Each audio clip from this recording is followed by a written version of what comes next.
গত কয়েকদিন সারা দেশে ভারী থেকে অতি ভারী বৃষ্টি হচ্ছে। এতে রংপুর বিভাগের প্রধান সব নদ নদীর পানি বাড়ছে। এ অবস্থায় তিস্তার পানি বিপদসীমা অতিক্রম করে রংপুর বিভাগের জেলাগুলোর চরাঞ্চল এবং কতিপয় নিম্নাঞ্চল প্লাবিত হতে পারে। শুক্রবার রাতে এক বিজ্ঞপ্তিতে এই তথ্য জানিয়েছে বন্যা পূর্বাভাস ও সতর্কীকরণ কেন্দ্র। বিজ্ঞপ্তিতে সংস্থাটি জানায়, তিস্তা, ধরলা, দুধকুমার, আপার করতোয়া, আপার আত্রাই, পুনর্ভবা, টাঙ্গন, ইছামতি, যমুনা ও যমুনেশ্বরী নদীর পানি সমতল বৃদ্ধি পাচ্ছে। এর ফলে লালমনিরহাট, নীলফামারী, রংপুর, কুড়িগ্রাম ও গাইবান্ধা জেলার তিস্তা নদীর পানি সমতল বিপদসীমা অতিক্রম করে এসব জেলার সংশ্লিষ্ট চরাঞ্চল এবং কতিপয় নিম্নাঞ্চল প্লাবিত হতে পারে।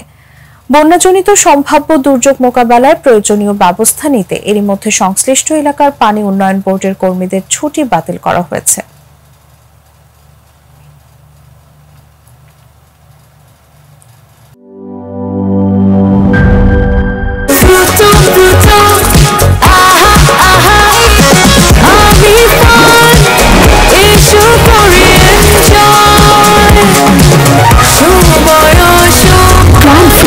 সময় আসলে ফুটময়।